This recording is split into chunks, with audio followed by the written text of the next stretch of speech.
Welcome to part 2 of What If Deku was the son of Black Lightning. So, I was racking my brain for how far ahead I should skip, but Kalon Rollins made a suggestion that just works. We're gonna jump a little over 2 years to Izuku's birthday party at a skating rink. The rink itself was reserved for the event. Members of the Justice League, and in some cases, their children, were there to celebrate Izuku's birthday. Now, remember me mentioning midnight. I didn't mean Nomuri. I meant DC's midnight, like the OG, not the evil alien chick. David Clark. But for this, we're gonna give him her powers, since, while quirkless heroes are gonna be a thing, like Batman, then again, I might give him a minor, quirk, but we haven't really gotten there yet. So, every hero here was, in costume for this. There was currently a Soul Train line going on. Oh, by the way, for my documentation, I titled this Flashlight, so assume that song's playing right now. If you don't know what that is, look up Parliament.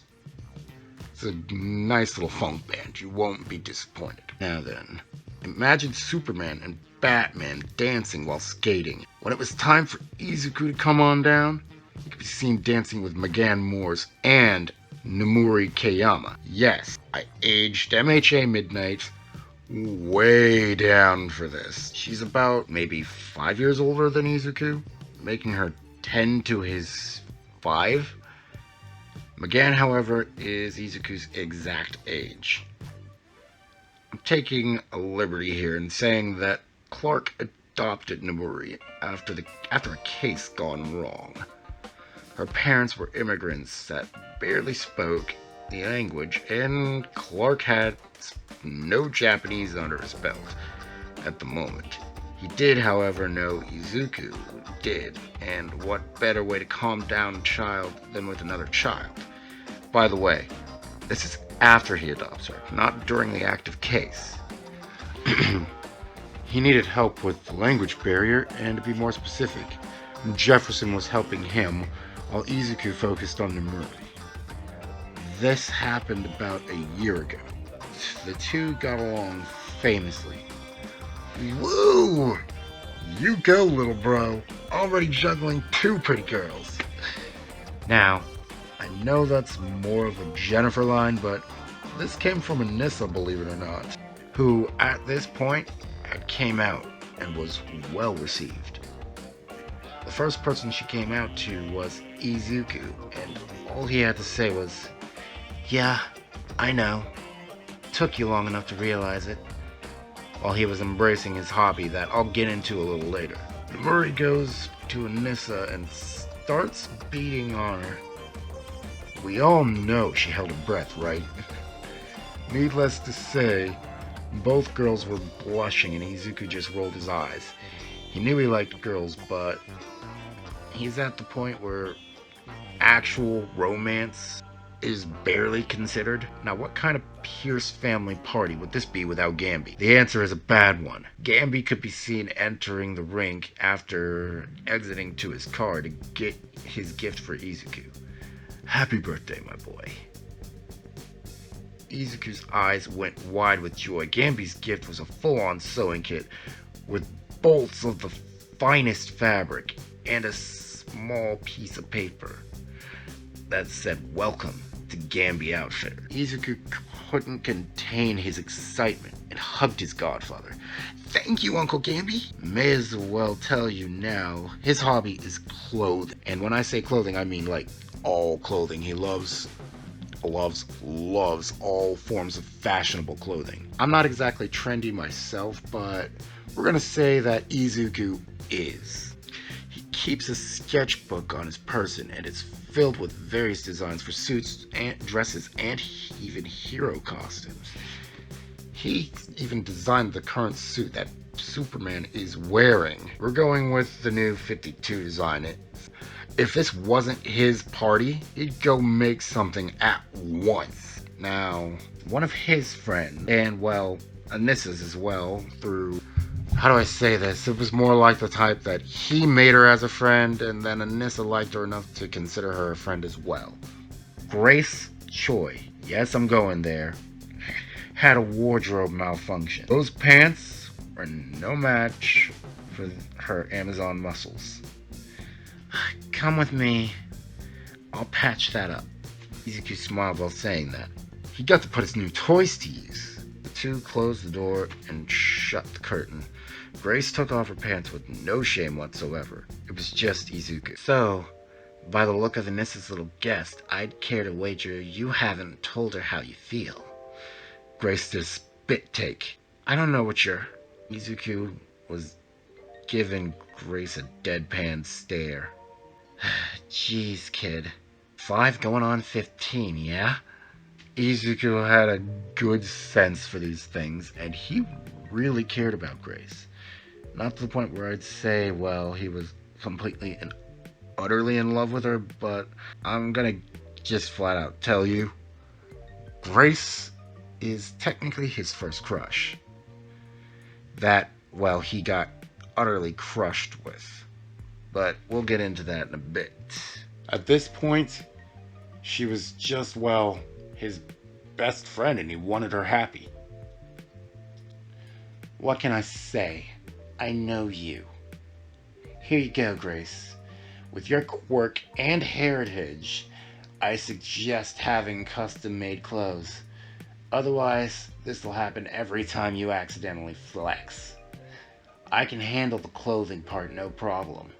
Give me a call a few days and I'll have you some clothes ready to go. Uncle Gamby had a commission from Mount Lady, and that's what one of those rolls are from.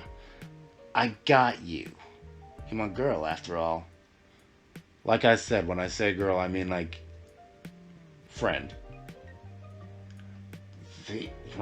Remember now, Izuku is in a female-governed household, and he's very close to his sister. So he's going to have, well, a lot of female friends. Izuku gives Grace a fist bump. Now, like I said, Grace started off as just Izuku's friend, and eventually worked her way to, well, being a friend of Anissa's. Kind of, well, awkward when he brought her in, but I'm gonna say that they met at an amusement park arcade and, well, bonded over, well, music and rhythm-based games like DDR and Dance Rush. The two exchanged digits and would be great friends. And just that, really. And if you're wondering why, it's obviously his age. I mean, Canon Grace, but for Anissa, I do believe, got around. She was kind of flirtatious based off Outsider's comic, but I'm gonna tone it down a bit. Grace is the same age as Anissa, thus the awkward. Now, once again, it was kind of awkward when he introduced his new friend, but it was clear to the older members of his family that once again, she was just that, a friend. Izuku noticed when he saw Grace's face, she first laid eyes on Anissa. Now that's one hell of a way to notice that your first crush only sees you as a friend, huh?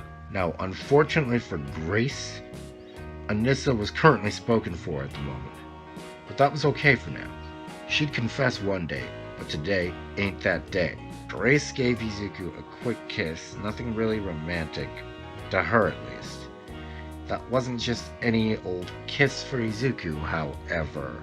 He had never actually, well, kissed a girl.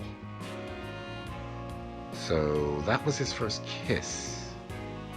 Izuku's first crush really gave him his first kiss. So he was a little flabbergasted, but got over it pretty quickly. However, Anissa picked that moment to, well, walk in. Before Anissa or Grace could say anything, "It's not what you think, Anissa. Grace was just thanking me. Remember, hers are physical people, and Grace, put your pants on, girl."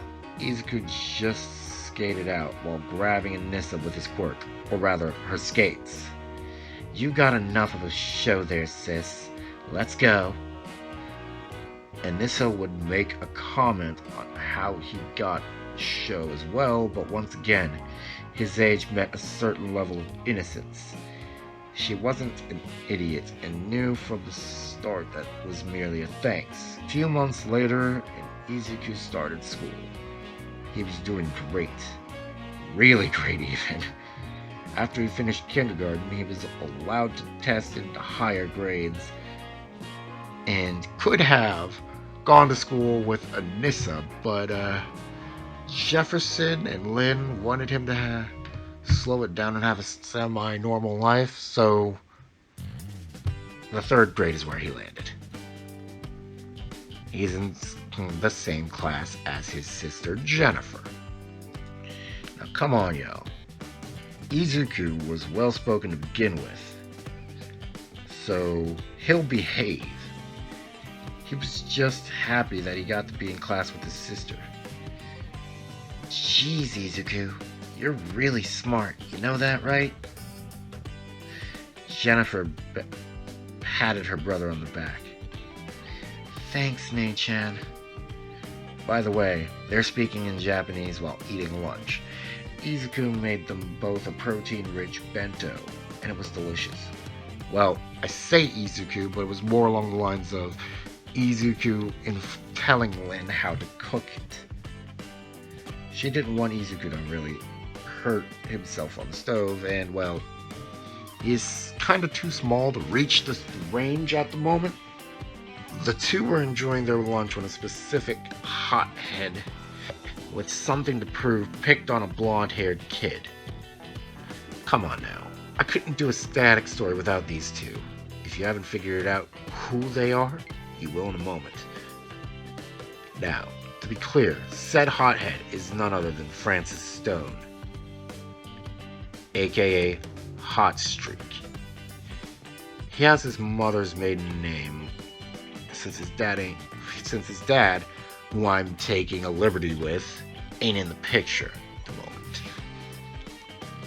And the kid he's, well, about to beat the lights out of is none other than Richard Foley. Richie. You know, Gear. Now, Francis isn't stupid enough to use his quirk, but he was about to punch Richie's lights out, like I said. Izuku shocked Francis a little with his quirk. "Look, I don't know what this kid did, but is it worth the crap load of detention you'd get for slugging him? I know who you are, and slugging a stupid kid for being a stupid kid won't change anything, Francis. You want to live your old man's reputation down? Then start by not being a bully." Now, about that massive liberty I said I was taking. This is a bit of a jump, but gotta give him some sort of parental figures. His dad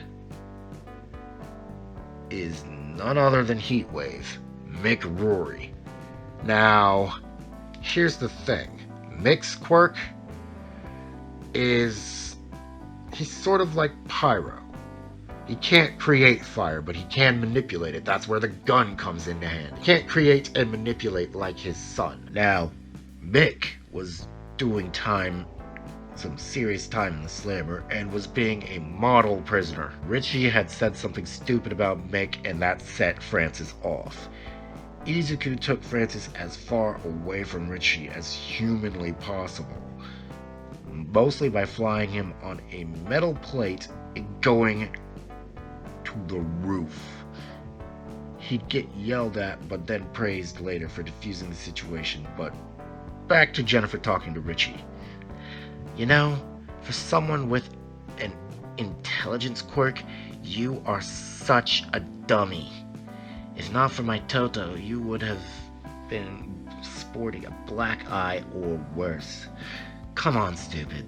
Let's go play over there or something. Yep, I'm making Richie and Jennifer friends. But, yeah, let's fade back to, well, Izuku and Francis. I'm sick and tired of people judging my dad. He did what he did to help me. Sure, he stole from a lot of people and hurt a lot of people, but he was just trying to keep me alive. Turns out some bad people got a hold of him and used him as a hostage. The JLA promised that Francis would be taken care of when Mick was captured, and he's been a model prisoner ever since. Francis, maybe you need a hug. I know when I'm feeling bad, those help me feel better. Izuku gave Francis a hug. Francis would have said something, but everyone knows how young Izuku is and didn't bother. Kid, I ain't the kind of friend you want to have. Izuku grabbed his hips and gave him a look that I think you all have seen at some point. I'll be the judge of that, mister. So what do you say? Friends? Izuku was letting out light levels of static from his hand. Well, not even static. Light levels of electricity from his hand. Francis took one look at it. It was obvious that this was going to be a quirk handshake. And if he took it, that meant that they would be friends. He doesn't really have any of those at the moment, since his dad was a villain, but what better way to prove you're not a bad guy than hanging out with the son of Black Lightning? Izuku feels the heat, but doesn't get burnt, and Francis feels a little buzz, but doesn't get fried. With that, Izuku has made his first male friend, and Francis has made his first friend in a while. Some of you may wonder why I'm doing this exactly. Well, Bakugo can't really be a thing since we're in America. I can't see Mitsuki or Masaru getting some awesome job to land them there. I just can't justify that. And Hot Streak from, well, and when I say Hot Streak, I mean the cartoon version, not the comic version, was just an asshole. He wasn't evil, so there's some redeeming factors in there that I can do with if I start him young enough, which is exactly what I did. So there we go. See y'all next time.